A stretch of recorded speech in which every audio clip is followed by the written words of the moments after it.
ईशा के बाद जल्दी सोना।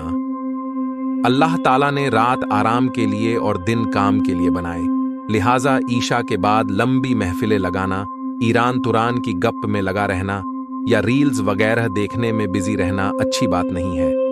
हदीसे पाक में आता है कि नबी सल्लल्लाहु अलैहि वसल्लम की आदत मुबारका थी कि आप ईशा की नमाज से पहले सोने को नापसंद फरमाते थे और ईशा के बाद देर तक बातें करने को नापसंद फरमाते थे, बल्कि रात को बेवजह की बातों से हुक्मन मना फरमाया है। सुकून की 3 चीजें। कुरान मजीद में गौर किया जाए तो पता चलता है कि 3 चीज सुकून का बाइस होती है। नंबर 1, बीवी खाविंद के लिए सुकून का बाइस होती है।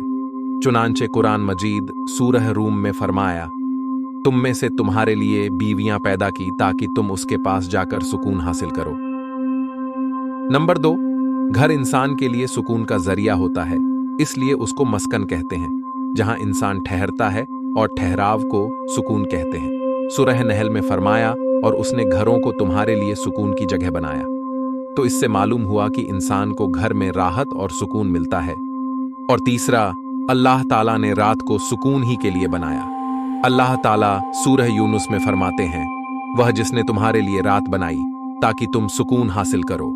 तो मालूम हुआ कि 3 चीज सुकून का जरिया है, एक घर, दूसरी बीवी, तीसरी रात। तो रात को घर पर बीवी के पास सुकून हासिल करो। इधर उधर टाइम पास करके और देर तक चाय की टपरियां, नुक्कड़े आबाद कर या मोबाइल में घुसे रहते हैं और फिर कहते हैं कि हमसे फज्र की नमाज के लिए उठा नहीं जाता, और फिर सुबह नमाज के चली जाने से सारी बरकतें चली जाती है और दीन दुनिया बर्बाद हो जाते हैं। अल्लाह ताला हम सबको कहने सुनने से ज्यादा अमल की तौफीक अता करे।